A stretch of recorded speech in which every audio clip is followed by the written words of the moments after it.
When Ryan's when it's time to begin, it's on the Rewind to Raw with John Pollock and Wai Ting. The 18 that makes sense of these things we see in the ring every week on TV. It's Rewind to Raw for Monday night. Download it Tuesday morning from the Post Wrestling site. It's Rewind to Raw for Monday night on USA Now on the John and Wai Take the mic. Welcome everyone. It's Rewind to Raw. I'm John Pollock alongside Wai Ting. Hello, Wai.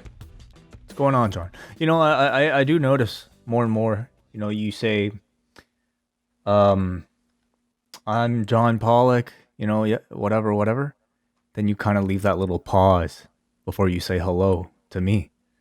It's nice. I like it. It's like a nice little pacing technique. Definitely deliberate. Definitely something I have thought about many, many times. But yes, it is the dramatic reveal of who is with me. For the people that are out there listening, it's like, oh, is it going to be Wai? Is it going to be Wai? Yes, it's Wai. Well, you know what it's like. Like we sit down here every Monday night, Wednesday night, Friday night, whatever night. You know, a bunch of people are in the room in the Zoom chat right now. Hello, all the Zoom people. It could feel like a bit of a rush. Like okay, let's get to this thing right away. But you start the show, and then you're like, let's take a breath. What are we doing here? Let's think about the reason why we are doing this. Those are questions I asked myself no less than 75 times tonight. Well, it's especially important, yeah, when you're about to talk about a show like this. So, yes. So much to discuss. A landmark edition of Raw. Twists, turns, cliffhangers. Television at its finest. Breezed by. At the end, I was demanding a fourth hour. Such complexities. Next week, so much set up. I mean, just the layers. Wai, I mean, you may as well call this the onion of professional wrestling because it truly laughable, but also just so deep. And I was brought to tears by the uncovering of this particular onion tonight. Do you think you could ever say the exact same block of words that you just said if you weren't being sarcastic? Like, would there be anything that you would actually feel that way about? Wai, legitimately. I am never sarcastic, okay? All right, yeah. Well, I love this Raw. I loved it, man. I'm glad. It was an award. It was an award-winning episode of Raw. It might come up. I can't even say that. Like, I can't. There's sometimes shows that are just horrendous.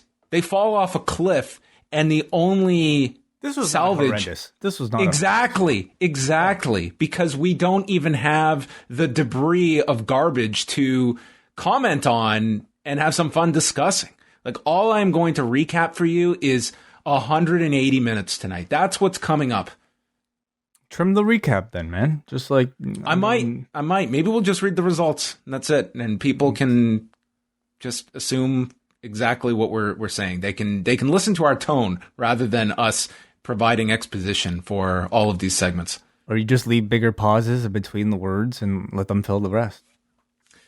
Well, let's get into let's start with the schedule. I want to start off with the schedule. It's my favorite part of the Monday night shows.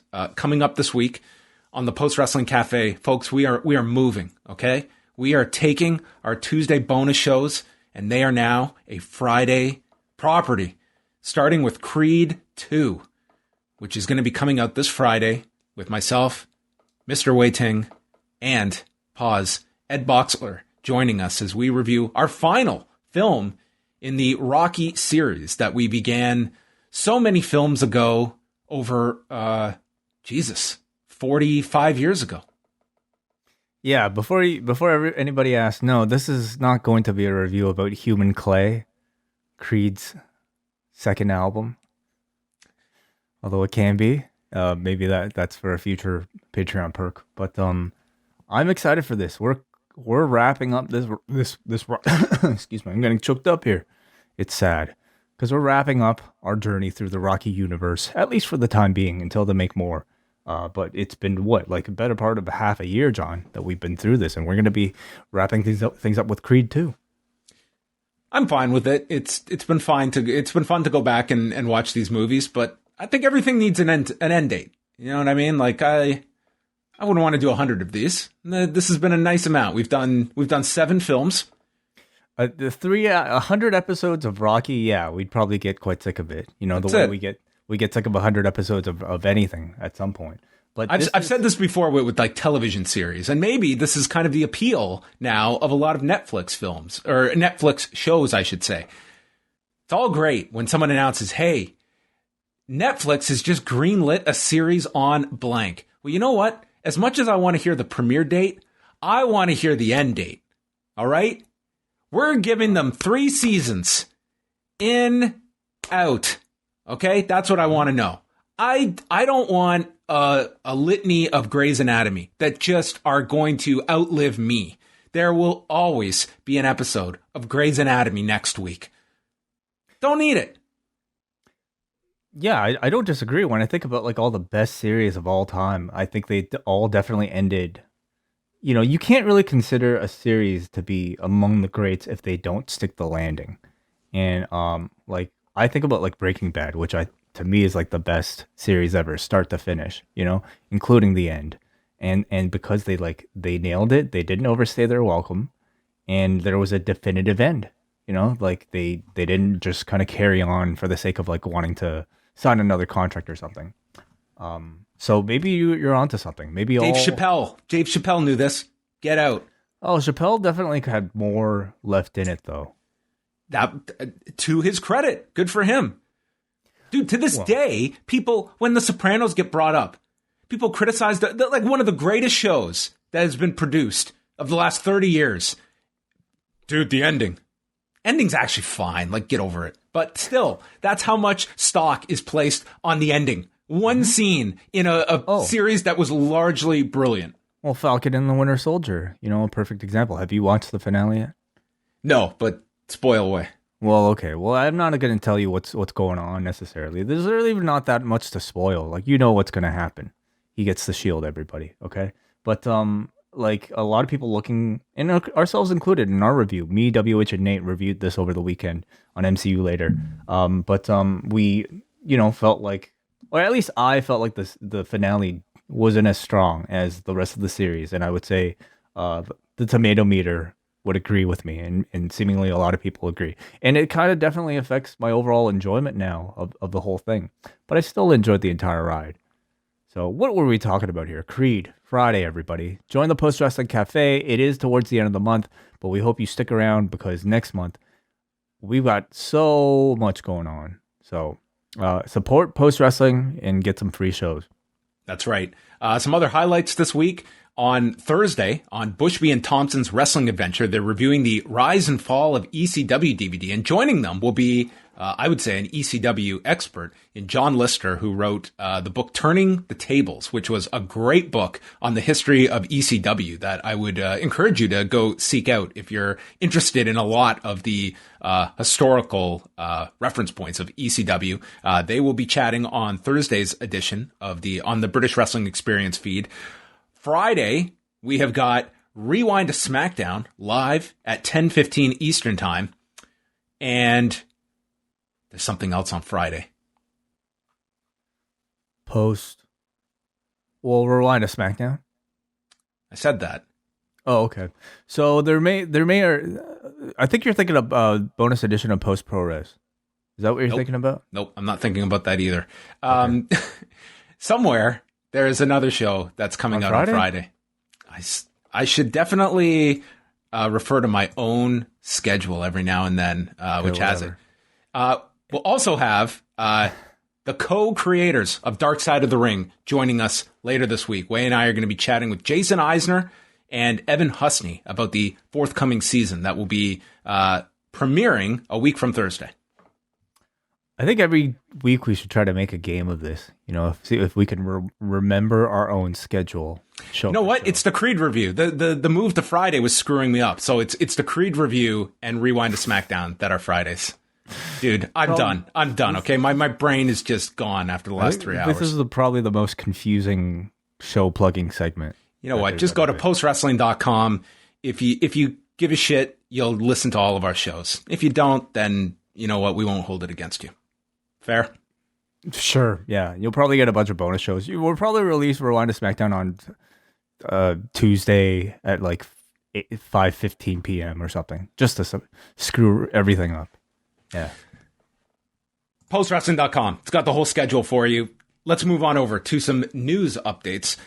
This will be a story over the next days to unfold, but it appears that the NHL's secondary television package looks to be going to Turner. A lot of people, reporting on Monday was that NBC had withdrawn themselves from the talks, and then at one point it was looking like Fox was going to be the front runner, but it appears now that Turner is going to get the package. And John Orand at Sports Business Journal is reporting that a deal could be announced as early as Tuesday. Now, what's most interesting is where this package lands within the Turner family. Certainly, you look at their prime network of TNT, and if you are moving what has been, this is the NBC package, which has been, they have been with the NHL and had a 16-year relationship. Wednesday night is a big night for hockey, as we have documented over the past number of weeks and months. If it's TBS, then it really has no impact, but it becomes very interesting if they're going to be loading up TNT with games. So that's going to be the most interesting part of the announcement, is where these games are slotted, because it definitely could create programming issues if TNT is going to be diving into hockey. Definitely. Isn't this funny? Like when NXT moved, I think a lot of us thought part of the reason was because the NHL was moving NXT from Wednesday to Tuesday. Now it looks like it might be affecting the other show.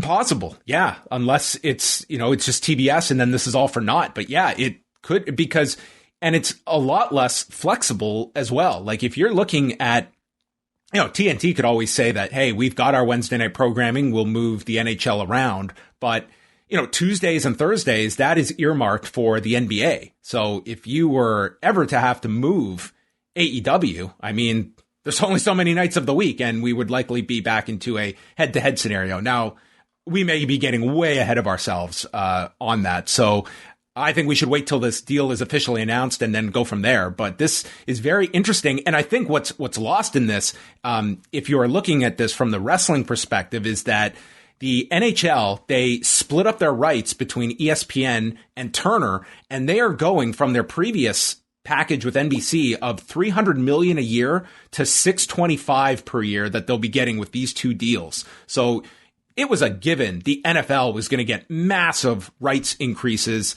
Major League Baseball, NBA, you would expect that even in a pandemic. The NHL, I thought, was a more interesting one that I thought would get a lift, but how much of one? And I would say that, the NHL and WWE, you might not say are comparable, but they're certainly much closer in scope than with WWE and other major sports leagues. So I think if you are WWE, this is a very positive sign that the NHL is more than doubling their rights at this time.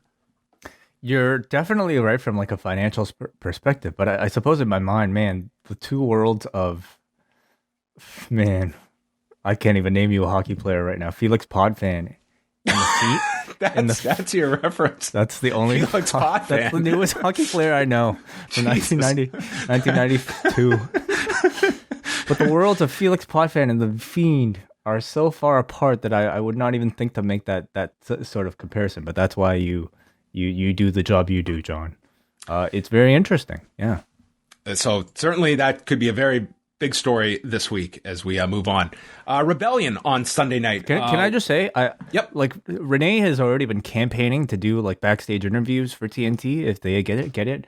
And I certainly hope that plays out, because like I think it would be perfect. How cute would it be? Both husband and wife on TNT, both achieving their dream jobs. I think Renee would be absolutely perfect for that role. She would fit in great. So yeah, we will see. Did you get to see any of Rebellion on Sunday night? Yeah, I saw the main event and I kind of skimmed through the rest. But if you wanted to talk about anything, please.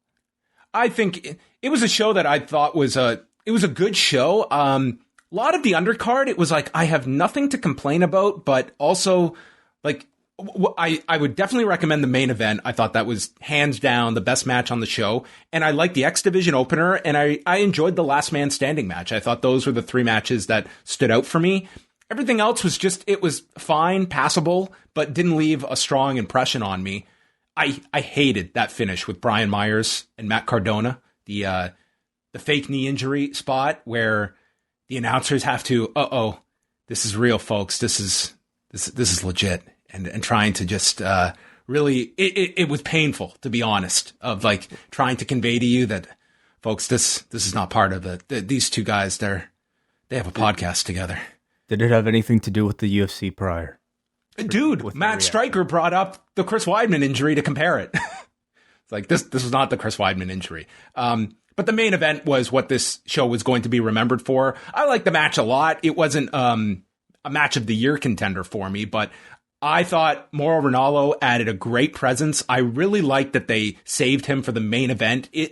Impact did a great job of making this feel important. That by the time the bell rang, they set the scene that this felt like an important match with the seconds out there, the introduction by Don Callis, Mauro Ranallo is here.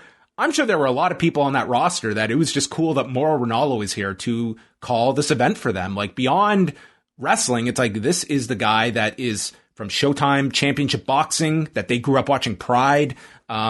He added a lot to that. And I think that it would be wise to continue, and he's your main event announcer for the future. I could have gone with 2-man booth instead of 3. I thought there were some times where there was a little like too much of each trying to get their points across, that I thought you could have just gone with Mauro and D'Lo or even Mauro and Stryker. But nonetheless, I really like that addition for the presentation. And the match was, it had some of its slip-ups. It wasn't a flawless match, but I thought overall it was a great performance by Kenny Omega. And you got the outcome. Like, they promised you that there was going to be someone leaving with all the titles, and they delivered it. They did not screw you on a finish. I enjoyed the match myself too. I enjoyed it quite a bit. But I also do have to say, like, maybe my expectations going in were more so that I was about to see a, really good Kenny Omega match, not necessarily expecting anything that was supposed to be, I don't know, era defining, for Impact Wrestling or anything like that. I came away quite entertained, and I agree with you. I thought Mauro Ranallo's voice really took the match to the next level, in my opinion. And, by the end of it all, I was definitely entertained. And let's remind ourselves, this is the most we've talked about Impact outside of, I guess, bad news for the company in quite a while. I think throughout this whole AEW thing, I think it has reinvigorated some interest in Impact. And, this pay-per-view, whatever this number ends up being, I think will be indicative of what that buzz level was for this show. The buzz is definitely there, and I definitely think this pay-per-view will do better than most. But I as much as I think I enjoyed, and also I really want to give a lot of credit to the production, the video production at Impact. I think everything that I got to see video package wise was graphics wise, even the look of like that set that they had, everything just looked tremendous. So man, I think I don't know who's like doing all that stuff back there right now, but it's like, I think in some ways it looks better. In many ways, actually, it outdoes the AEW video production. So they continue to do a great job. And, while I really enjoy kind of these special attractions like Mauro and Kenny, I do kind of leave the show wondering what reason I will have to stick around with Impact once they're gone. Like Mauro is not a permanent fixture. Kenny's not going to be a permanent fixture, although he will be in the next few weeks or months. So I don't know if Impact has done enough to get a viewer like me to be impressed by the people that are still going to be there. But that doesn't mean you shouldn't rely on special attractions too. You kind of have to give equal weight. But a lot of the talk I see coming out of this match is that, it was a Kenny Omega match that Rich Swann at times was not able to keep up with. And it's kind of hard to say, like, whether or not ultimately it was like completely beneficial for the company. But I mean, in the end, it gave them a lot of attention and probably a decent buy rate. So on the show, they announced like their next several months of specials. They'll be back on May 15th with Under Siege. The Dave Meltzer's reported Kenny Omega will be wrestling on. That's an Impact Plus special. Then it's another Impact Plus special on June the 12th, which will be Against All Odds. and their next big pay-per-view is in July. No date officially announced yet other than the month, and that will be Slammiversary with a promo. They're going to the exact same selling point that they had last year of who is going to show up as we flex our back catalog of talents. We had Samoa Joe in this, Mickey James, Chelsea Green, Kazuchika Okada. Okato. I guess this was pre Okato look. Naito was in this. Muto was in this. And then we had the Australian and Mexican flags as well. So those are all of our teases for Slammiversary. Listen, this worked last year for them. All of this, who's going to show up.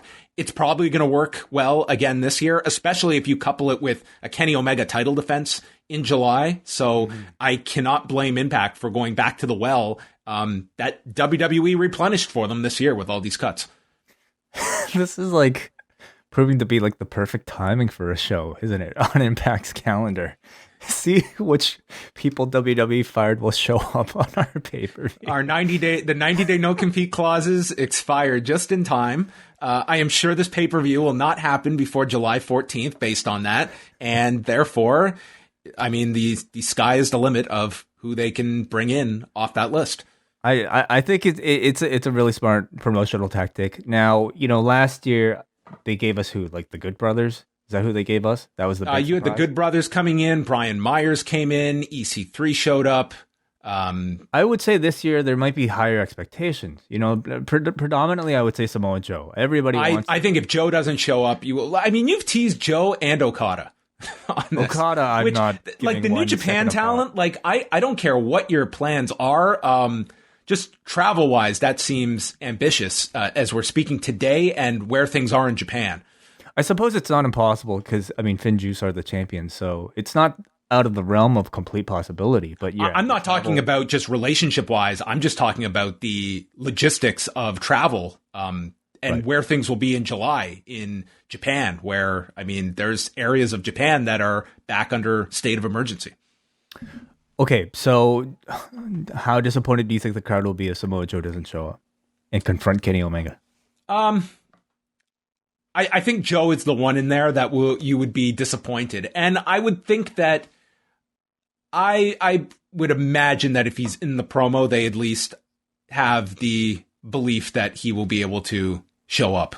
Because if you can tease Omega and Joe, that's a huge match for them, potentially. I used to just think that, okay, Joe is going to me, like AEW or New Japan, or I didn't really consider Impact to be a possibility, but now seeing Joe in this context where he can seem incredibly special, being the Impact representative to take on this AEW threat, I'm starting to think it's a pretty nice spot. At least, I don't know about money, of course, but in terms of perception, he might be better featured there than in AEW. Yeah, there's a lot of questions there about just with Joe as well. But that's going to be the whole hook of these next couple of months, is just teasing this of who can show up. And it worked last year. I think it's going to work that much more this year, because I think Impact is on, I would say, quite a bit more on people's radar than they were a year ago. Yes. So that everything's worked for them. UFC 261. What did you see of UFC 261? Did you see the injury? I did not. After you told me in big capital letters. First, okay, so I'm doing the MCU review at night, and then I was going through some computer trouble, so I was texting John all Saturday evening, and then first thing he texted me, "Did you see the Weidman injury?" And I said, "No, not yet. Do I want to?" And he writes, "No." 3 exclamation marks followed by the no. And that actually made me want to watch it more, but I ultimately, I've seen these types of injuries before. I don't need to see it. The visual is what is going to turn your stomach. Obviously, it's a brutal injury. He had to have a rod inserted for his tibia and also broke his fibula. He did post an update today that he's looking at 8 weeks before he can walk without crutches, and training, which sounds like he is looking to make this comeback. He will be able to train in anywhere from 6 to 12 months, which is a pretty wide range. he is about to turn 37 years old in June. It's going to be a very long road to recovery for Chris Weidman. It was a brutal injury. When you watch this card, I mean, it was a spectacular show with some of the finishes. The Kamaru Usman knockout of Jorge Masvidal was as violent a knockout as you're going to see. And it was actually, John McCarthy brought this up, that, listen, this guy has seen probably every injury in the world and had to react in real time. And he said, yes, it's awful what happened to Chris Weidman. It's a terrible injury. But what happened to Jorge Masvidal was probably worse long term. Like the shot he took, it was just a brutal shot. And it's, that's the kind of long lasting effects like Chris Weidman. I mean, it's a terrible, recovery that he has ahead of him, but it's a very violent sport. That is the summation of this, if you have not seen it. Sports Business Journal is reporting that this show on Saturday did domestically around 700,000 buys, so that is a huge number. UFC is going to do some unbelievable business this year on pay-per-view. I think next month will be probably a pretty strong card with Nate Diaz coming back, and then July is going to be a monster with Dustin Poirier and Conor McGregor. And now, I mean, maybe Daniel Cormier, who confronted Jake Paul at the pay-per-view on Saturday, is willing to fight Jake Paul if it's an MMA fight. He'll even cut down to 205 pounds. Yeah. Well, we'll see if that happens. I'm sure. Dude, Jake Paul, you can say whatever you want. That guy showing up on Saturday for himself was absolutely brilliant.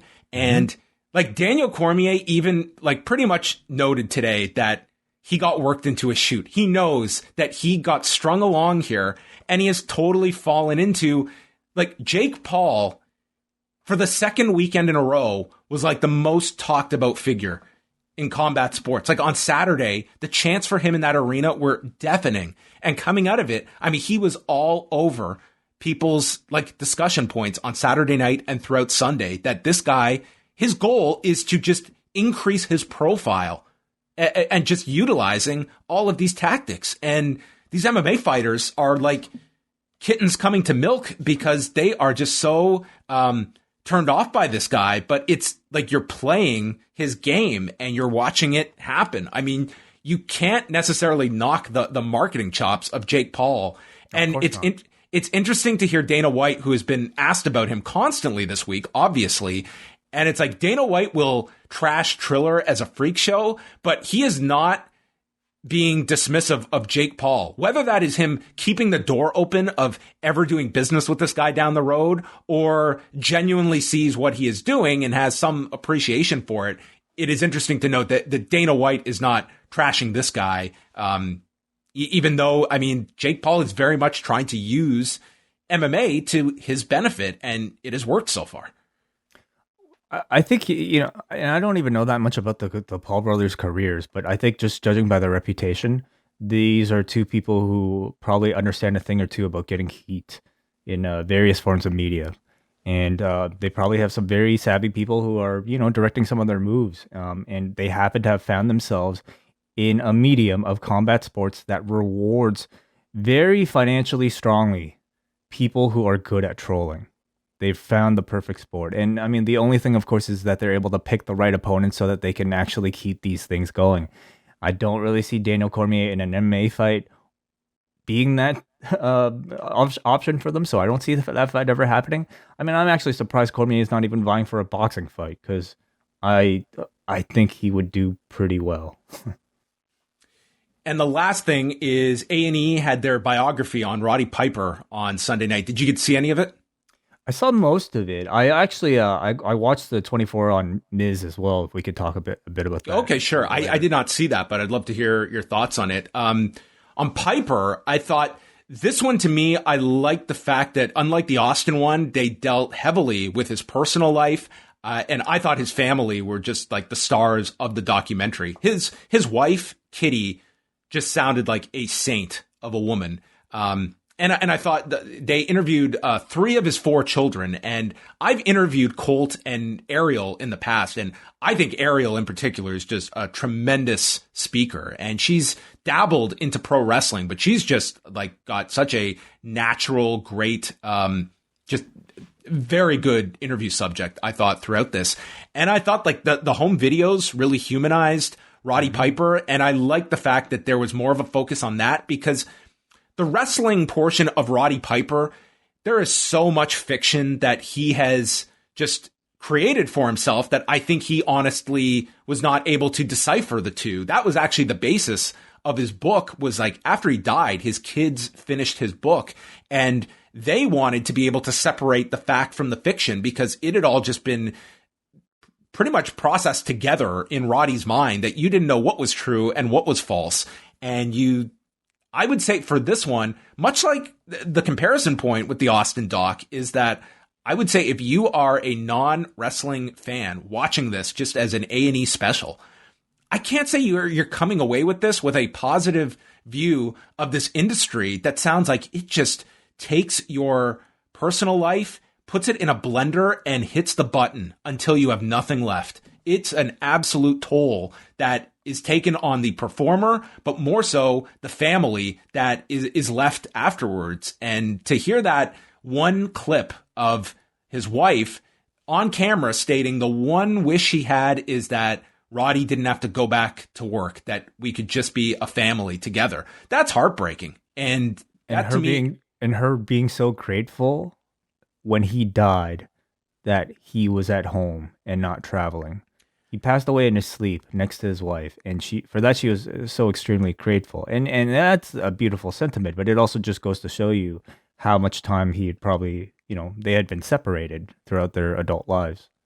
Yeah, I'm not saying it's an easy decision you make. Like, on the one hand, you're weighing this, that I am out there making money to give my family this life, but at the same time to be, especially in that era, significant and a top level performer, it does require a selfishness to be able to miss all of this. Like, that is an inherent part of this. Like, you look at the last person that had to go through an unbelievable schedule, someone like a John Cena, and I mean, it was even part of a storyline on Total Bellas, how he was on the road constantly. He did every media request. This guy never had days off, and he didn't get married. He didn't have kids. And I think to a degree, like, that was probably a conscious decision on his part to know that I am going to go full on in this industry and not try and balance the two. And it's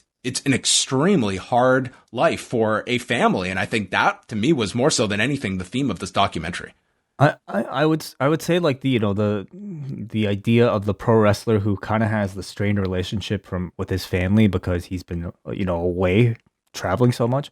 It's almost kind of become a stereotype of the professional wrestler ever since Beyond the Mat, ever since The Wrestler, where like these themes are largely profiled. It's something that I really hope has gotten better with time, but something, makes me wonder, like, it's a traveling business in the end. So how much really can you fix that? Obviously, the past year, which is interesting now. Yeah, this last year, it has not been so much. Like, this is the most these performers, especially in WWE, have had to be at home, that I don't know if that will necessarily be taken into consideration when cities and states are opened up, that we just snap our fingers and go back to the way things were. But I would say this is the most balance that these performers have had in terms of a personal and professional life, and having quality time with both. Mm-hmm. Yeah. But I think there's a common theme in that everybody who does make that sacrifice does it because they also happen to love professional wrestling so much that they're willing to give up, like this time with their family to do it. And that's something that the family hit on in this Piper doc, where they said that, when their dad was at home, when their dad was on the road, they would be missing the family. But when he was at home, you can always tell he was thinking about going back on the road. And it's sort of it's sort of a bit of a tragedy, but it also tells you the man was trying to juggle like two loves of his life.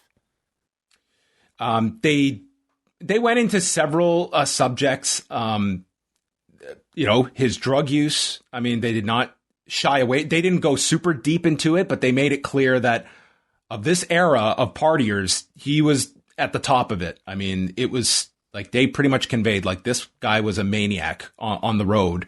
Didn't really get into specifics, but I mean, they did spend the time, like, about the depression that this guy battled from, childhood trauma, and not exactly going much further than that about the exact issues that he had coming up, but it was definitely came up with, like, that trauma that was obviously lasting his entire life.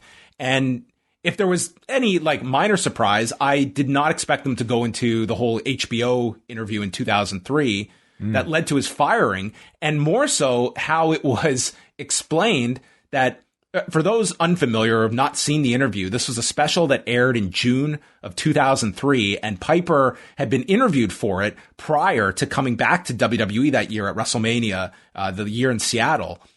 And he talked about, the long list of performers that had died, that there's no pension in wrestling, and the line that everyone remembers from it is Piper saying, "I'm not going to make it to 65." And he did not make it to 65. And then this aired. He's with WWE, and they let him go based off of these comments. And Vince McMahon responded to this in the documentary, pretty shocked that this is coming out of Piper's mouth. Didn't have much of an answer for the criticism. There was no, like, refuting of this. It was like Colt is explaining that, listen, Roddy understood, like, this is the industry he's getting into, but he was not, like, refuted for any of his claims. And I would say that, yes, the death toll has certainly gone down. We are not seeing the frequency of deaths that we used to see a generation ago. But in terms of wrestlers being set for life, like, they are making more now at the top level. Are they underpaid? I would say, based on the deals that WWE has now and what their respective percentages for TV and streaming deals, that being 0%. Yes. Yeah, there still continues to be I think a great deal of question about all that. But, it's more so the idea that because Vince still very much has a monopoly, people who do want to say something about their profession just simply don't have the freedom to. And I mean, Piper, I thought, took a very bold step in while being employed, saying the things that he did, and he was met with termination, as I guess you would expect at that point. But it's something that still continues, and we debate almost all the time now about whether or not it would change. What did you think about Vince's other clip that started the totally bizarre. Just totally bizarre. It was bizarre that he said it, and I think also just as bizarre that the producers decided to use that to start this show off. Yeah, it's their, like, I don't doubt that he might have had, like, a really dark, twisted sense of humor with Roddy, perhaps. I'm just assuming. Otherwise, I can't come up with an explanation for why you would say something like that. Like Roddy joking about having a phone call with Roddy Piper in hell on camera, other than the fact that maybe you and him, like, the two of them probably shared, I would hope, that sort of bond. But I have to think the producers of the documentary knew what they were doing by starting off with that, right? I just thought it was really weird. I can't say I thought it was offensive. I can see where people might take it that way. I just thought it made, like, Vince look so bad and insensitive, don't you? And this is a WWE, like, cooperated production. Well, I mean, the same weekend, Dana White was immediately tweeting out Chris Weidman's injury and then noting the first fighter to win a UFC fight without a strike being thrown. Twitter is not Dana's friend, I don't think. What about the answering machine message that Hulk Hogan received that they played the audio of? Okay, here's the thing. The man could be telling the truth. I almost want to give him the benefit of the doubt, but because it's coming from Terry Bollea, I just can't trust anything. Why would he lie about that, though? What a weirdo if he were to lie about that, right? I mean, if you read Hogan's first book, I mean, there's plenty of things he completely makes out of thin air. Do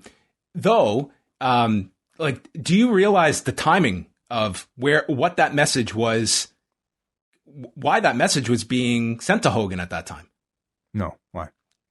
Roddy Piper dies on July 31st of 2015.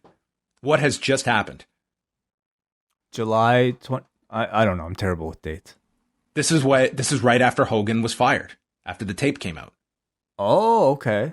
And Piper, I think his last interview, or at least one of his last ones, was TMZ catching up with him and him offering his support to Hogan. So this was a message in support of that. And Hogan actually referenced this when talking about Piper being fired over the HBO deal, when Hogan joked that I've been fired a few times. Like, no, you were fired once and it was definitely different circumstances. Yeah, definitely was. Very different, yeah, definitely Terry. Was. Very different. So that part was very strange. I did like the fact, like, they focused more than I thought on his pre-WWF career. Like, they went into, like, the Los Angeles footage that they were able to get, and even interviewing, like, a historian like Rock Rims. That part was cool. They had stuff on Portland, stuff on Mid-Atlantic, Georgia Championship Wrestling, where he really became a national name when he was announcing with Gordon Soley and then doing the whole heel character before going to the WWF at the end of '83, and then a lot of focus on the war to settle the score and first WrestleMania. But for this one, like, I'm sure you can take something out of it from the wrestling end, but to me, I was much more engaged with, like, the family aspect and hearing from the family members. I thought that was the strength of this documentary foremost, of kind of separating the wrestling from who this guy actually was. And I thought the home videos were a really nice touch. Mm-hmm. I thought it was well done, and I think the consensus seems to be that it's better than the Austin one, which I would agree with. Next week is Randy Savage. Yes. Mm-hmm. Do you want to quickly chat about the Miz one? I have not seen this, but this went up on Sunday on the WWE Network. Yeah, it's a 24 about the Miz, and this is on the WWE Network. And honestly, like, they release so many of these now that a lot of them go underneath my radar. So I didn't really give too much thought to this one until I saw John Cena tweet about it and recommend it. And listen, the man does not tweet about things too often that make any sense. And, certainly not straight up tweets like this. So when John Cena recommends something, I actually kind of paid attention. So this gave me some interest to go and watch it. And I've always been a fan of the 24 type of production, and maybe contrasting it to, the Steve Austin biography that we saw last week. WWE tends to know the audience that they're doing these for, so they get a lot more in depth about specific incidents that your typical mainstream, viewer of A&E is not going to care about. So in this, I thought it was a very comprehensive look at a guy who, honestly, I don't think a whole lot about outside of Mondays. I think the perception of The Miz for most people who might listen to this podcast is just the man's a bit of an annoyance. He's not a great wrestler. People, I think, respect his promo. They've come to do that, but I don't know if they look back on his career so fondly. So I thought this documentary did a great job of, I think, making a very comprehensive, look at the highlights of his career, some exceptional, like, triumphs, like main eventing WrestleMania, great, I think, incredibly respectful performances like we got to see with Daniel Bryan and Talking Smack. But I would say the overall theme is that this is a guy who, nobody really kind of gives. Everybody always underestimates. And through that underestimation, he always is motivated to do more. And it starts off with, like, them talking about this guy coming in from the real world, how, on the show, he kind of created the character of The Miz because nobody on the show liked him.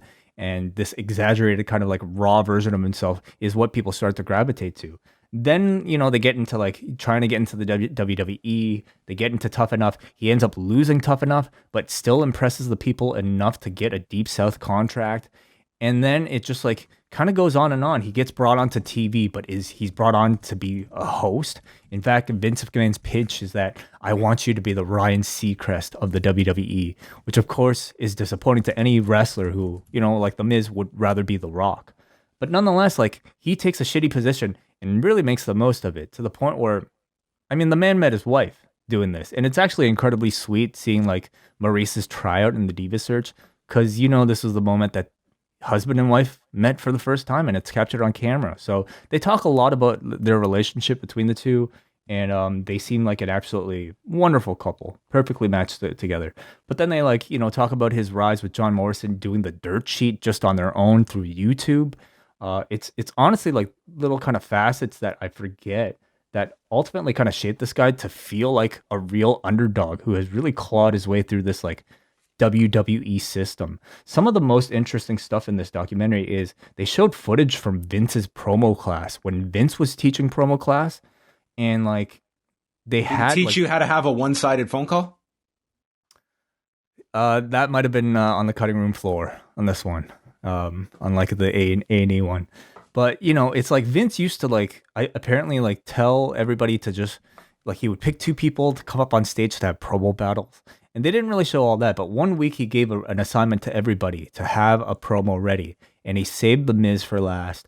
And The Miz ends up cutting this great promo on the entire roster, sitting in this promo class, and everybody gives him a standing ovation. And Vince ends up saying, "I saved you for last because I knew you could close." And that ended up being the promo they took to TV that he ended up cutting about being bullied and for eating, or being kicked out of the locker room for eating chicken. Mm-hmm. He goes into detail about that too, and I'll tell you, this documentary does not paint a pretty picture of what the situation backstage is like, but in the WWE in that time. They all mention that okay, it's different right now, but there's a real element of hazing that certainly existed at the time that does not make this company look very professional during that period.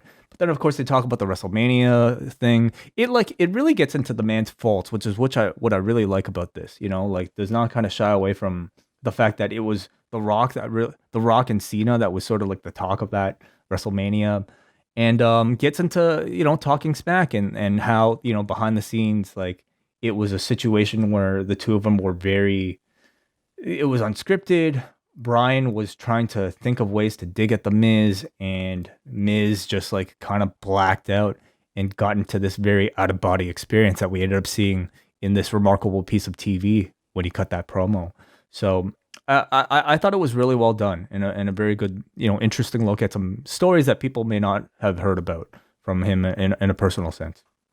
All right, that's great. I'm going to try and watch that at some point. I saw the trailer. It looked interesting, and I thought you'd have a very that to me is a kind of a documentary that I think would lend itself very well to someone like The Miz. That's to me the most interesting aspect of him, of someone who came in, who was, just a total joke. And the fact that here is a guy that has been a total professional for this company, has been on television for 15 years and consistently as well. This is not a guy that has, gone down from injuries of any note.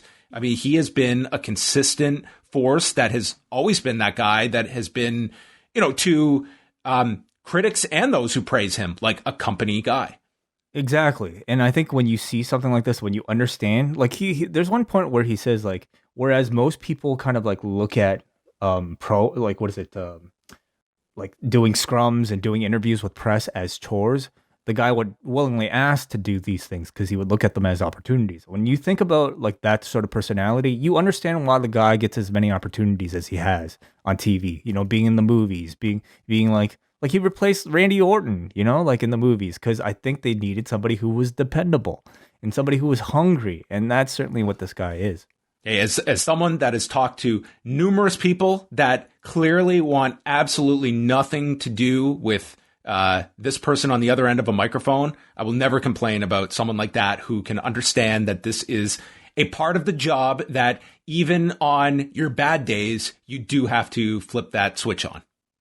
Yeah, well, the guy looked at it as a way to practice. He at least he describes it as just something he actually looks forward to.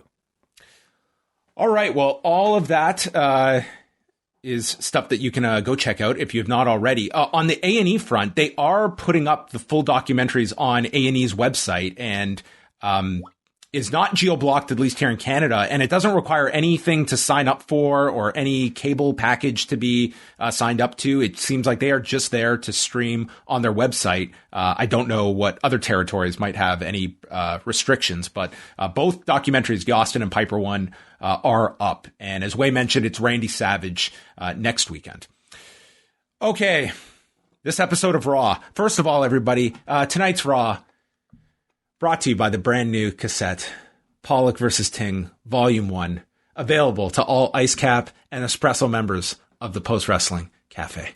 Oh, wonderful. Thank you very much, John, for that plug. Yes, some of you guys may not even be aware of this, but we have several Patreon tiers above our base tier of $6 a month. And if you choose to be a patron of our $25 and up tier, you will receive our merchandise that we send out pretty much, every month, anytime somebody joins. If you've stayed on for at least 3 months, I will send you a cassette, an exclusive cassette that you just saw John hold up right there with a never before heard podcast where John interviews me on one side and I interview him on one side. And it's got some beautiful cover art, if I will say so myself, designed by myself. And we'll also get, of course, an exclusive lapel pin. Do you have one of those with you, John? You know what? I do. Look at that. Look at this. Let's go into the official. Check out Look these at that. beauties. Look at that. Check out these beauties. These are beautiful. Beautiful enamel. Only a limited amount of these made. So we'll be sending one of these out along with the tape and stickers and coasters and sleeves. Most important of all, the post-wrestling coffee sleeve. So if you are an Ice Cap, $25 and up member of the Post Wrestling Cafe, and you stay on for at least 3 months, I'll send one of these to you anywhere in the world. All right. We're 50 minutes into the show. I could just sign off now. I think everyone would have gotten their money's worth. It's what Rewind to Raw might turn into. But we do have a show to talk about. So this show began with the perfect, instead of like the warning at the beginning of what you're about to experience, we got the visual warning of what was to come with T-Bar and Mace starting off the show. Sans masks, but instead face paint as we go to an inset promo where Mace tells us no masks, no allegiance, no business, only extinction. Which is funny because they would use the term extinction. I thought this was the resurrection of the Ascension. Oh, I thought the same thing. Like, they are basically as ridiculous looking, they are as goofy, and they are booked as poorly as the Ascension. It's the Ascension continues. Silly us thinking the elimination of the masks would somehow be a benefit to them. It's like, no. Dude, these guys are pigeonholed if anyone ever was. Then we had the most unnatural conversation between Drew McIntyre and Braun Strowman. Braun wants to thank you for helping him out last week and tells Drew, follow my lead out there, kid. Drew then lists off all of the titles he's won. Who is actually the older of the two, you know? I mean, Drew is 35. Braun, okay. I want to say Braun is 37. Okay, so Braun is older by 2 years. So he would, I guess he is a kid. Yeah. Well, after one man listed off all of the world championships he's won, Braun said, I'm the monster among men. I've destroyed more men than you could imagine. And Braun says, I'm going to beat them alone, unlike you last week. So folks, we are getting an impromptu handicap match. This week, it's Braun Strowman against T-Bar and Mace. You will not believe the twists and turns that we were in store for. Because after T-Bar and Mace beat this guy down, the match is thrown out. What's going to happen? This week, Drew runs out for the save and tells Braun, no thank you? And Braun says, funny guy, huh? And with that, we get an impromptu tag match that was advertised. The impromptu advertised tag match between these two teams. So, Strowman went for the Strowman Express. That led to Adnan Virk, who is just filling his calls with movie references, got in the Jaws line here that they're going to need a bigger boat. And Corey, by the way, we have been informed that, yes, Adnan Virk hosts some sort of movie podcast. He's the man's... it's a very popular... Yeah, that was... Did you mention that last week? Somebody mentioned it. I think we talked about it when he was hired. It was... Yeah. It's with the Meadowlark Media now that have picked up his podcast that he did prior to going there. So he loves movies, everybody. In case You can didn't know. also use movie references without being an expert as well. Like it's not a prerequisite that, oh, he's got a podcast, that's why he knows we're going to need a bigger boat. Well, what I mean is it's just like this commentary is just now full of this shit. And yes, we are like post Oscars, but man, like I expect a whole lot of it to come. So anyway, we got my favorite here. Strowman ran his shoulder into the post. Then as he's going for the Strowman Express, he runs around, and as Drew is going for a clothesline to T-Bar, T-Bar ducks and Drew hits his partner, and they both get counted out. T-Bar and Mace are victorious, and then Braun hits Drew with a power slam and yells, "Don't ever hit me again." I understand like the booking here. It's like ultimately the goal is to have Drew McIntyre on your TV as much as possible for the 3 hours. And thus you have segments like these, you know? I understand it. I think though, ultimately it's like, I also wonder like, what are they doing with this T-Bar and Mace? Like, I'm just curious. And I'm not even saying that they should. They're just push opponents. They're just opposition for your pushed acts like Drew and Braun. This week, I mean, certainly if there's any attempt at making them look dominant, they certainly did not achieve that. They couldn't even beat Braun Strowman in a 2-on-1 situation. If they can't beat Drew, okay, I get it. But you can't even beat Braun Strowman in a 2-on-1 situation. They escape a tag team situation. They escape a further beating from these two via countout. And man, but in the end, they're just supporting characters, which I think is a bit of a shame, because even as supporting characters, I think they could be far more interesting. Certainly in ring. Somebody like Donovan Dijak, you know, like he is extremely neutered when you place him in this sort of role, because the man does not do any of his cool babyface things that we're used to. And yes, he is a heel, but I would argue that now, watch AEW, like heels do cool shit all the time and you still want to boo them. At least I'm interested in watching the matches. They have Donovan Dijak just wrestling like Connor, and I'm sure Connor could be awesome outside of the Ascension. Like maybe on the Indies, Connor, maybe in AEW, Connor would be like amazing. Put Connor in Japan, I'm sure he'd like be having 5-star matches. But I know Dijak can. That's a large, that's a fantasy world, but yeah, sure. Fine. But I know Dijak can, and I think it's silly to like just not have him do cool shit simply because he's supposed to be a nothing heel. Yeah, Dijakovic is definitely dialed down. Mace is very inexperienced. Like he's where you expect. Yeah, he is, best served hidden in a match like this. And to be honest, like he's not so hidden in some of these tag matches. Drew then meets with Adam Pearce. He wants a match with Braun. Thankfully, we haven't booked a main event tonight. So there you go. Drew versus Braun later tonight. John Morrison was back for Miz TV, along with Elias and Riker, who are all in the ring. And Miz takes credit again for Bad Bunny's concert tour selling out, and said that without him, Bad Bunny couldn't sell out a flea market, which was the line Hulk Hogan used on Billy Kidman 20 years ago. Do they have flea markets anymore? Well, presently, I have not been to a flea market.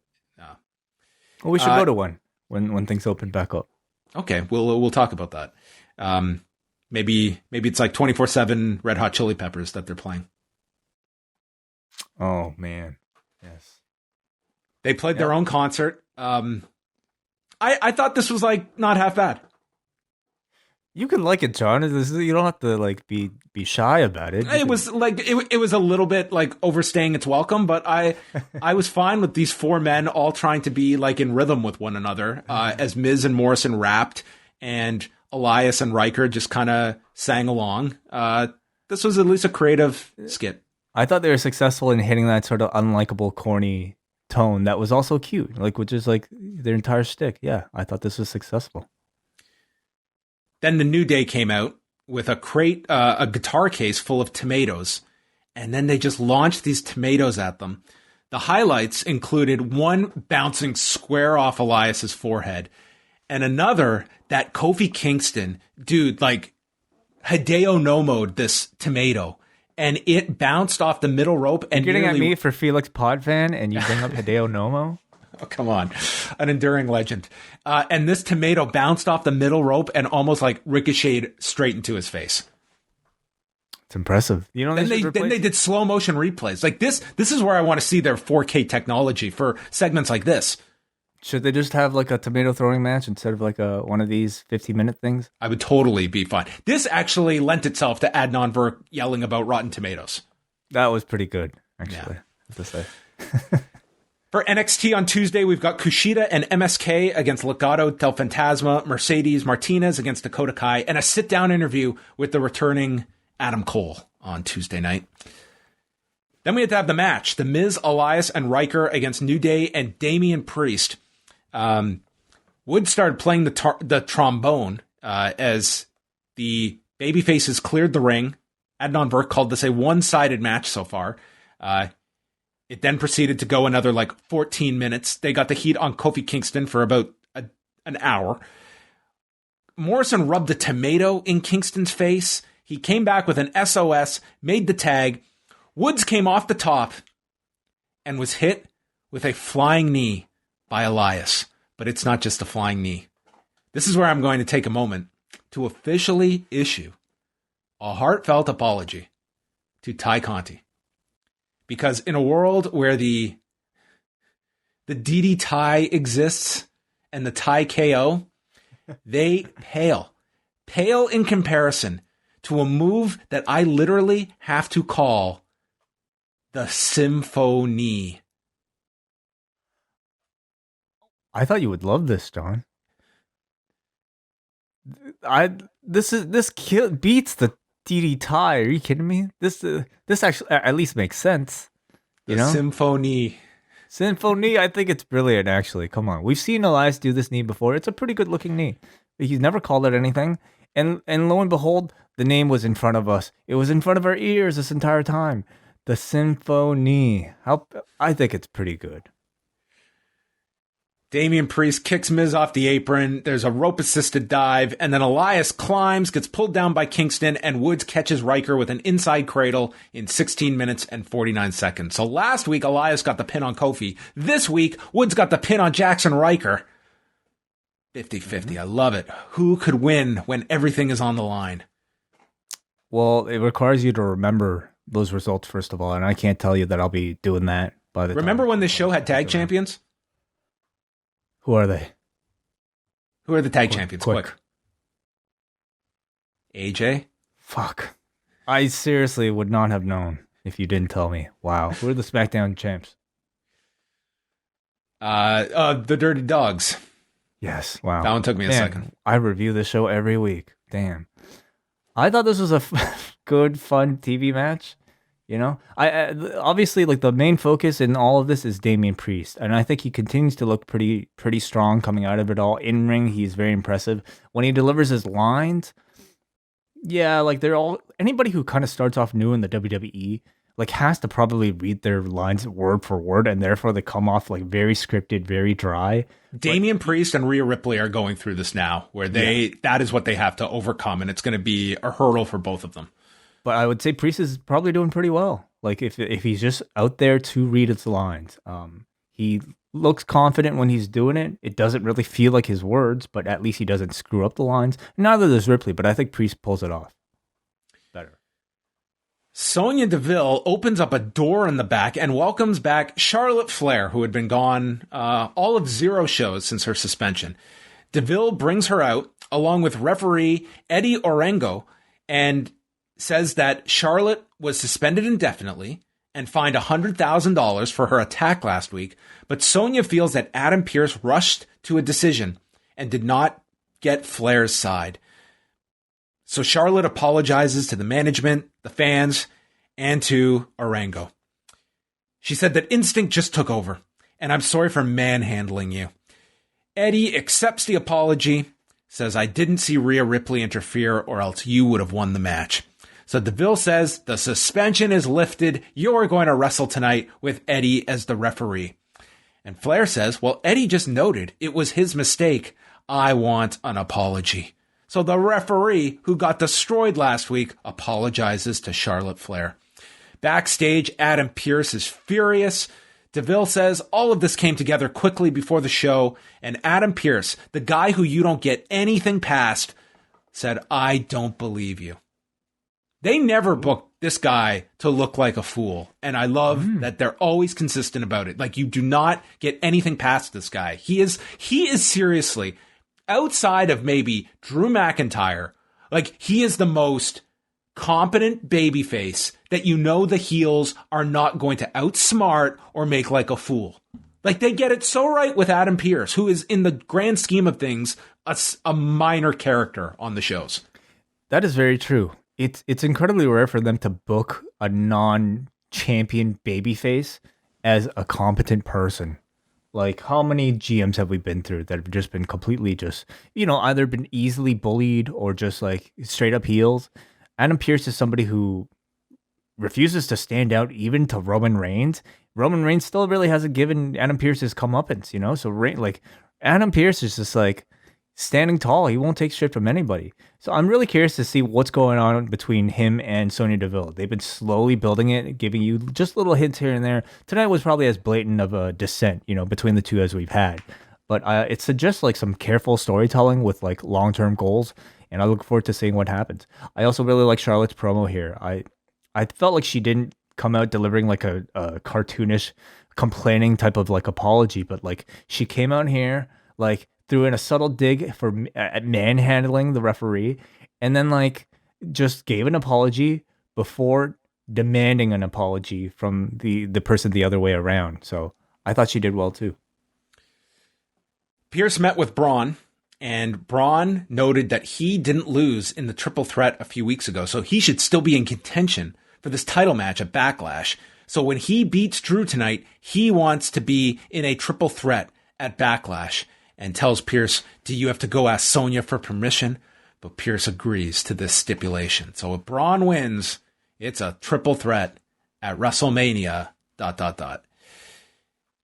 Sheamus is out for his open challenge. Once again, it's answered by Humberto Carrillo, and Sheamus jumps him, but Carrillo makes a comeback, hits this awesome suicide dive, and Sheamus flies over the desk, and Carrillo walks out. So it looks like we will eventually get a title match between these two with the second week in a row of physicality. This week, Carrillo getting his revenge. So this was Sheamus again issuing an open challenge. Where the title isn't on the line. Non-title, yeah, I understand. But at the very least, I thought we'd get a match. I thought that's what Humberto Carrillo was coming out here to do. He came out here, yes, and he attacked Sheamus. Then the guy just walks up to the back. Like, is he not? He's here smart. He's going to get a title match out of it without exerting himself. Who needs a non-title match? Why are they calling these open challenges? Like, they are giving the audience the anticipation that of a match that we're about to see. Yet 2 weeks in a row, like, these are just kind of sequences. Well, maybe that's what they should call it, the open sequence. The open physical confrontation challenge. We had MVP and Lashley backstage, and MVP had a hot scoop, but he wasn't going to share it with Sarah Schreiber. Schreiber interviewed Rhea Ripley, who was happy to see Charlotte get fined. Maybe our paths will cross. While she's busy with whatever, I'll be the champion. That was about it. There was like nothing of note here.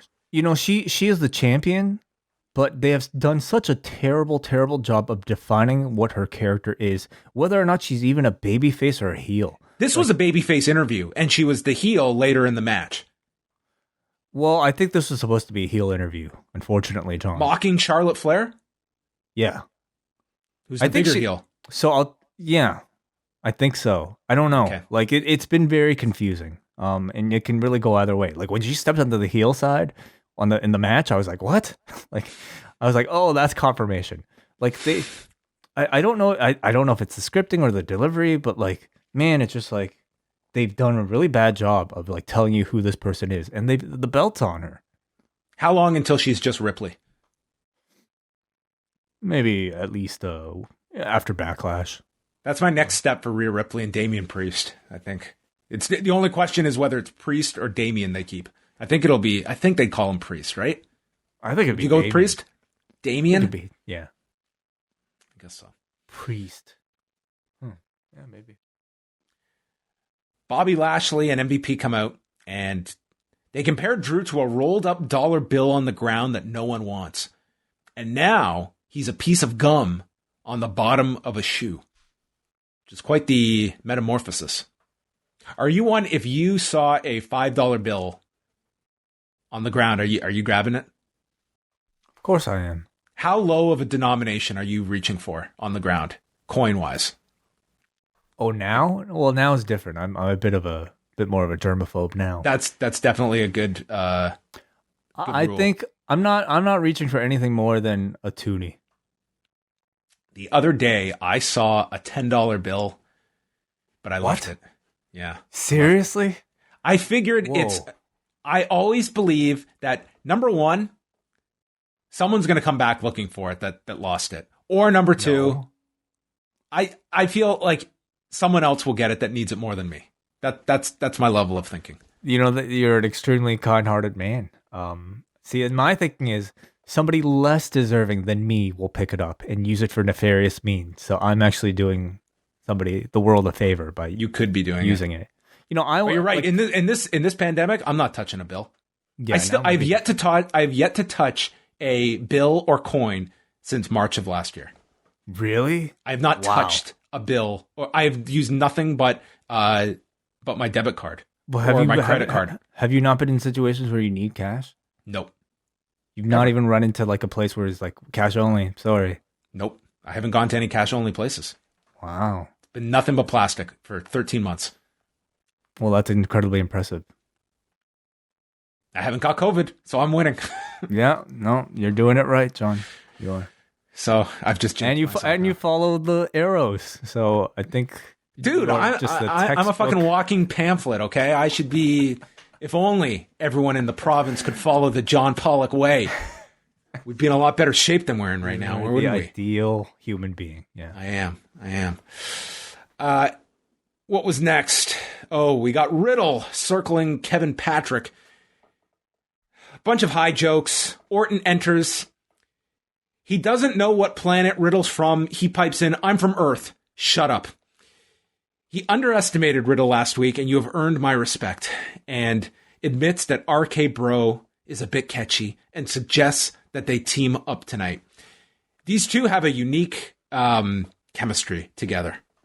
And this was probably like the only interesting thing on the show was these two, and I expecting that Randy was just going to murder this guy and didn't, which I liked. Didn't yet. You know, Yeah. it's certainly Well, the good. expectation. Let us wait a week. Let us give a shit about this team before one of them turns on the other. Dude, give me 2 weeks. That's all I want. Give me 2 months. You know, like, yeah, Jericho and Owens. Remember that? We all knew that they were going to turn on each other, but they dragged it out for as long as they could. I see the same potential with this. Randy Orton somehow is proving to be the perfect counterbalance to Matt Riddle's just complete annoyance on his own. This could actually be beneficial to both guys if they get a little run out of this. This is great for Randy to rehab himself as the straight guy to play off of Riddle. And for Riddle, this, I think, could help him have something of substance beyond references to substances in his promos. Yes. And in ring, we know they already have like a pretty decent chemistry that I thought they had. These two could be a really fun tag team together. But, you know, in terms of personalities, this works. Like having an adult in the room to control Matt Riddle's just completely wild, off the wall, completely annoying being, I think kind of makes this work. You know, it's like they've tried this in the past with Riddle. They've had him with Pete Dunne. I think this works way better because, like, Randy can play reluctant babysitter. He seems like an authority who would be able to tell this child to not even shut up, just motion with his hand to zip it, and the child will listen. Like, he seems like an experienced parent who's like dealt with children like this before, problem childs like this before. So I can't wait. I can't wait for Randy to like lure him in and then just execute his plan, completely control this guy.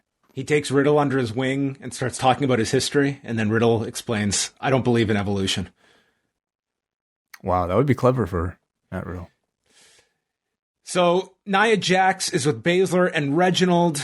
Baszler doesn't want any more distractions, and she storms off. Jax gets presented with flowers, but they're not from Reginald. In walks Angel Garza, who gives her a kiss on the hand.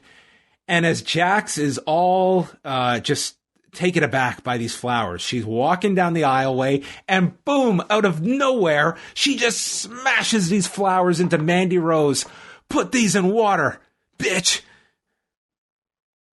Yeah. I thought I laughed at this. This came out of nowhere. It was the bitch moment of the week. Hey, Snickers should start sponsoring. And now WWE presents the bitch moment of the week. It should be a contest of some sort. Like, write in whenever somebody says bitch, and you can enter a draw. This needs to be on Reddit. Someone needs to just edit all these clips together of bitch. Yeah. Let's put them all together. Bitchamania. Bitchamania, yes. Matthew, get on that. MVP met with Braun. Braun threatened him, and MVP says that if you beat Drew tonight, there's nothing that Lashley will do to stop from winning the title. Something of this. I mangled this. He was threatening Braun. Braun was threatening him. They talked. Everyone got it? Riddle and Randy versus Cedric Alexander and Shelton Benjamin, who are just... It's RK Bro. RK Bro versus Save Us. Cedric Alexander and Shelton Benjamin. Sheldrick. Sheldrick? Shedden. No, it doesn't work. They're just creative wrestlers now. You know, like they no longer have any personality. They don't get mic time at all. They have no personality, no affiliation. Shelton and Cedric are just like generic wrestlers. Yeah. That's it. They were warm bodies for Riddle and Randy Orton to prance around. There was a flying knee to Alexander that was not given a catchy name. Orton's in, power slam. Alexander leaps off the top into an RKO. That was the highlight, and probably the highlight for Cedric Alexander for the next 6 months.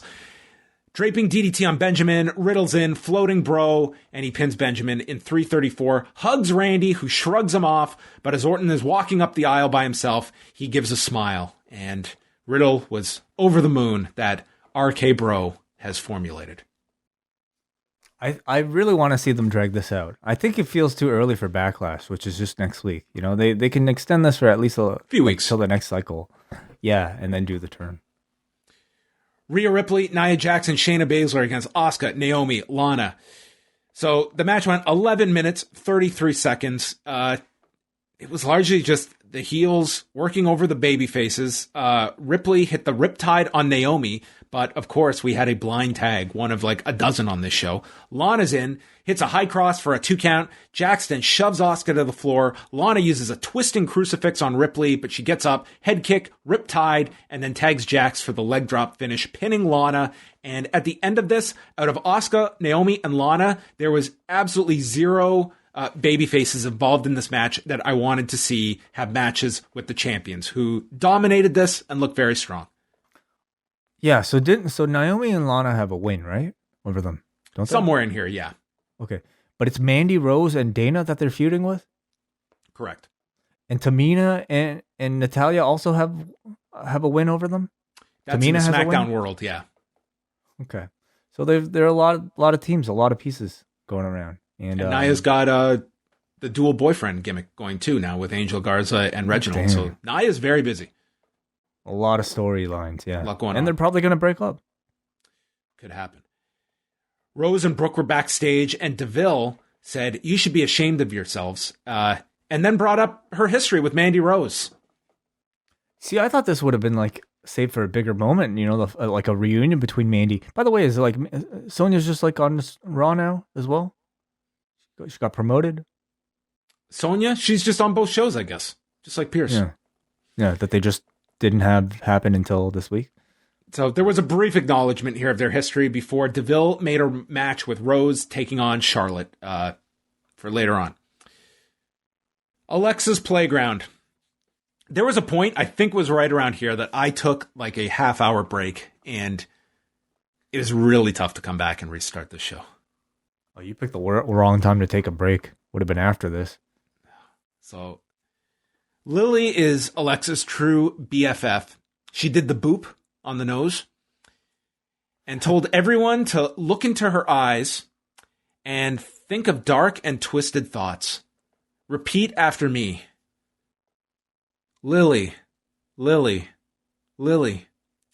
Then we went through a hypnosis exercise with this peaceful imagery when all of a sudden Lily's face pops up. Sorry, in capital letters it just reads, I hate this show. I forgot that I put this in my notes. But there's my real-time thoughts. I think you should just start publishing your notes on the website.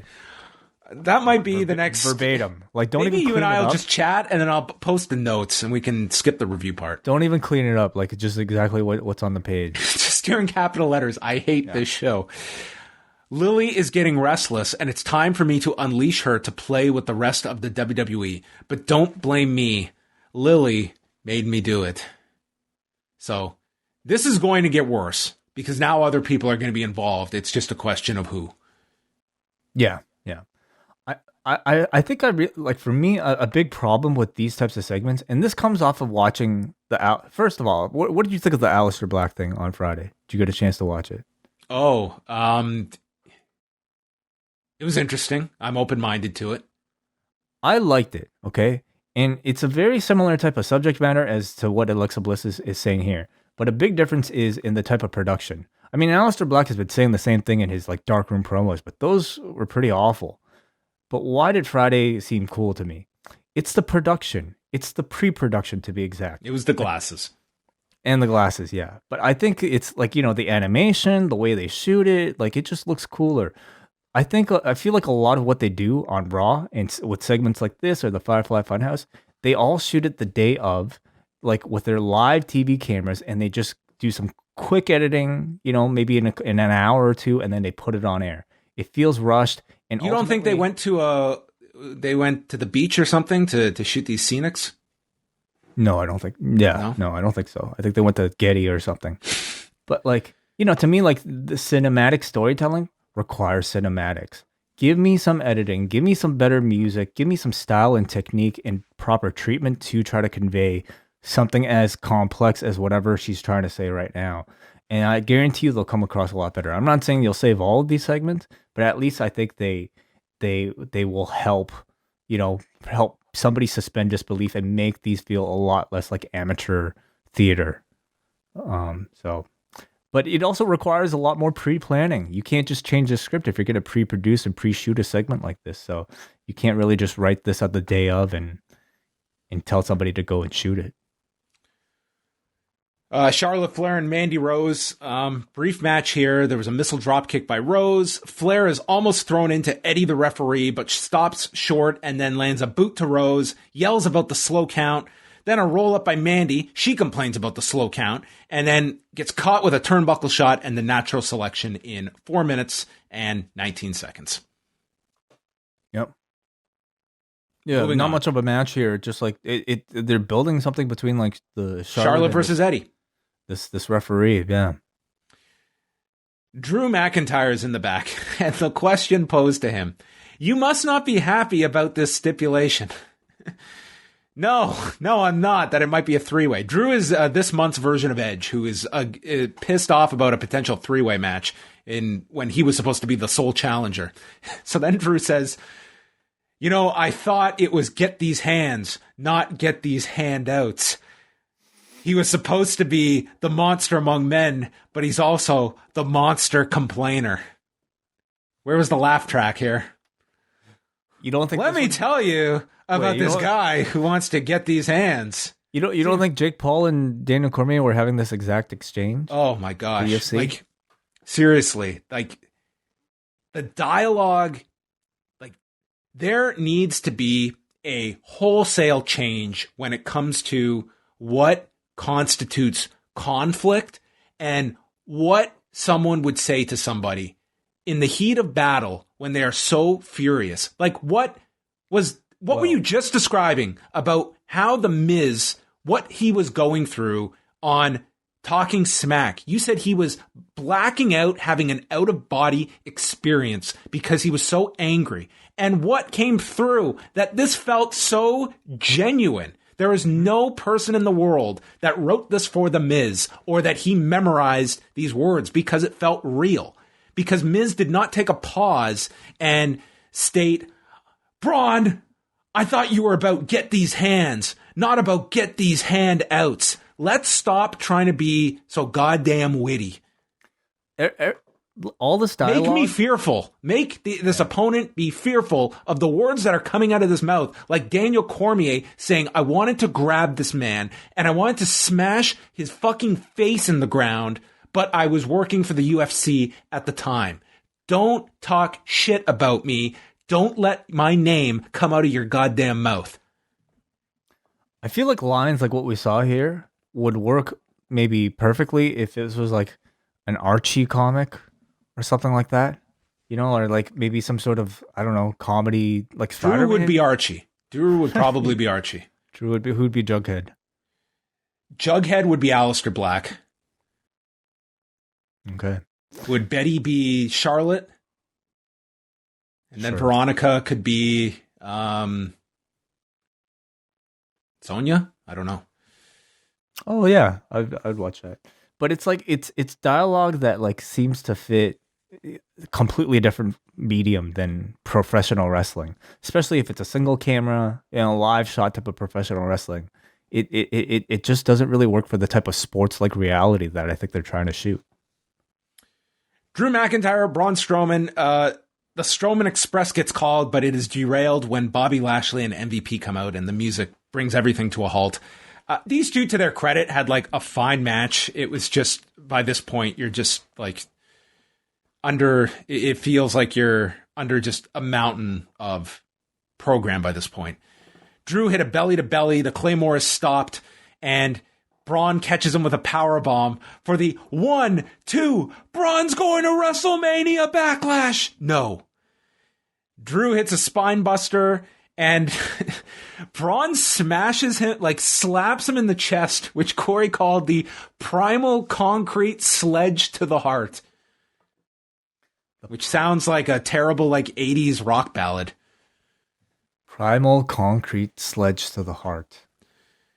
Okay. Lashley tries to get into the ring. MVP makes a save, allowing Drew to avoid the power slam, but then Braun sends MVP to the floor. Future Shock is hit. When he goes for the Claymore, T-Bar and Mace are back. They grab Drew. This leads to the power slam. Braun wins in 13:21. And Corey says, Braun's going to WrestleMania Backlash. And that's how it ends. Drew and Braun having the big WrestleMania Backlash stare down. And then they point to Lashley just standing on the desk as the Backlash sign. He's playing the role of the He's the human sign holding the title up. They literally pointed to him like he was the sign. It's WrestleMania Backlash season. The script calls for pointing of some sort at some object, so they had to do it. Yeah. Oh, so there you go. We've got a triple threat on May 16th. Well, I don't mind the change to the match. I think it offers a bit of variation from what we had at WrestleMania. It might even make the match a little bit better with more heavy hitting, you know, like heavyweights here. The show overall, I felt was actually a decent way of getting to this result, teasing us with the possibility that this could be a three-way. Lashley and MVP trying to scheme us away from that possibility with them not wanting it. And then ultimately, I suppose you had the surprise of Mace and T-Bar here coming in. Total shock. I mean, I almost fell out of my seat. But what is their aim? Like, we know they're not part of the Hurt Business. They are independent. So what is it? Like, do they just want to create extinction? Chaos? I'll tell you what's going to happen. They won by countout, so that necessitates a rematch next week where we are going to get the answer to the question, can Drew and Braun coexist? Wow, yeah. Can any of them coexist? I don't know. But we're getting another three-way for Backlash. Awesome. Yeah, what did you think? Listen, this Raw, to me, it's just, there's so little going on in this show. It's like, I'm not even overtly critical about it. It's just, I'm not interested. Like, for me, 3 hours of whether Braun would be inserted to make this a triple threat so we have an out to not beat Drew or Bobby is not keeping me super entertained. I got a kick out of Riddle and Orton, and that's what I can say about 3 hours. I do not have this feeling for any other wrestling shows. I do not feel this after SmackDown, NXT, AEW, any company. I do not have anything like the drag of Raw. And this is from someone that watches Raw every single week. This is not the usual 3 hour marathon. It's just, listen, Raw has its hits and misses, but this to me, it just feels like there is just so little ideas being generated as a whole. Like if I were to ask you, hey, I missed Raw, what happened? I think you could summarize it in 45 seconds. Man, we used to do like the Raw in 3 minutes, and even 3 minutes was too much time some weeks. Yeah, no, you're right. Like ultimately the hook of whether or not Braun Strowman will be part of this three-way is really not enough. It might be enough for like a 10-minute segment, but to kind of drag it up for 3 hours, I will say, like, I think is really just for them fulfills the aim of filling these 3 hours with something that might be relevant towards the end of the pay-per-view.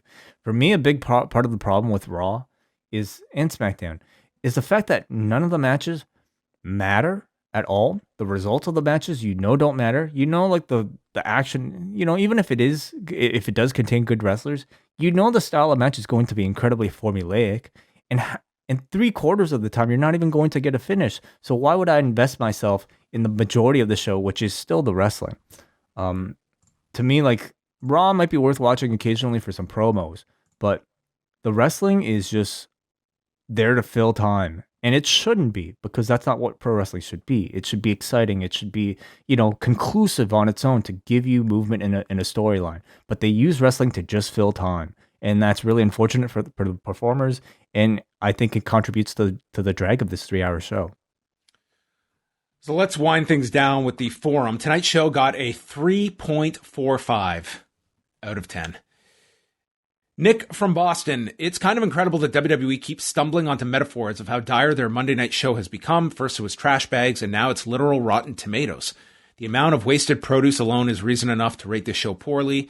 I did like a few things. RK Bro has potential, and I can see their odd couple chemistry really getting over as the relationship develops. Hopefully Randy is not rushed into a turn, and they can get a shot at the titles once we've located AJ and Omos. Charlotte's heel work continues to impress, and I enjoyed seeing more of Sonya as a authority figure. I really want to like Adnan Virk. Outside of WWE, he has such a magnetic and kind personality, but as of right now, it's looking rough. I fully empathize with him learning on the job, and I hope he gets plenty of time to improve. It was always going to be tough with McAfee starting on the opposite brand. I don't think we need to empathize with somebody like... I empathize with him being put into this position, yes. But he also chose this job. It's not like he didn't know... Like, he should have known what he was getting into. So, like, I think we should be free to criticize if he's not, like, up to the standard. Anyway, Kate says, has anybody checked on AJ and Omos to make sure they're okay? I feel like no one is taking their disappearance seriously. This episode felt like a slog, despite the fact that I was only half paying attention for the first half hour or so. I think a large part of the problem is that stories are being advanced at a pace that could generously be called glacial. Tonight we got the birth of the undoubtedly doomed RK Bro, Charlotte's reinstatement / Sonya's insubordination, and Braun being added to the main event of WrestleMania Backlash. The bulk of the show was treading water, rehashing things we've been seeing for at least a couple of weeks. I haven't heard it yet, but I already know what your review and commentary will be better than the actual show. Well, of course, that's a given. We're amazing. Yes. Alexander from Portland is our final one. Last week, Drew won a handicap match by DQ. Then he lost a tag match by DQ. Tonight, he loses a tag match by countout and a one-on-one match via shenanigans. This builds up a triple threat championship match where the champion doesn't have to be involved in the finish of the match to lose their title. This overbooking is exhausting, but are any of the other champions better? AJ and Omos have been off TV for 3 weeks, and WWE isn't even trying to explain why. And one of the women's tag champions has a gimmick where she slips and falls. I don't even remember the last time I saw R-Truth and the 24/7 title. While tonight was dull, it felt remarkably better than the past few weeks. 4 dark, twisted thoughts out of 10. Yeah, I think we totally skimmed over that segment that at the end of the women's 6-person tag was the bucket of water from Dana Brooke and Mandy Rose so that Nia could slip again. It was hilarious. It was awesome. Can you see the WWE selling Lily dolls? I think that's a given, 100%. Yeah, in fact, like the more I think about it, I think the whole reason for this Lily thing is because they know they have a marketing machine, a merchandise machine with the Fiend, and then they want to make 2 of them. That they want a second. Yep. In fact, they're literally just selling you a toy, like as a main character. So maybe a bunch of Lilies. Well, That brings an end to the show. If you want to go check out now, I have a lengthy review of the Roddy Piper documentary. If you want to look at that, beyond Wai and I's thoughts on it. So that is up on the website along with all of your latest news. Tuesday night, Braden and Davey will be live right after NXT at 10:15 Eastern at twitch.tv/upnextpodcast. And they are on the move. Literally, yes. They moved nights, and they're going to physically move. They are in the midst of moving the BDE. Yeah, they wanted to follow suit with NXT, and they are up and moving. So good luck to them on that. Wai and I will be back on Wednesday night. It's strange because NXT is, we thought was moving away from sports. They will be moving closer to sports. Yes, although there's no sports happening in that building. Not right now, no. So it's very quiet. So there you go. We'll be back on Wednesday night live for our double Ice Cap and Espresso patrons, 10:15 Eastern. And of course, from now until Wednesday, I'm going to be listening to this, the brand new Pollock versus Ting cassette, Volume 1. You have a cassette player? I do have a cassette player right over there. So maybe I'll give it a listen. Awesome. That is it for us, everybody. Thank you so much for listening, and we're now going to end this show.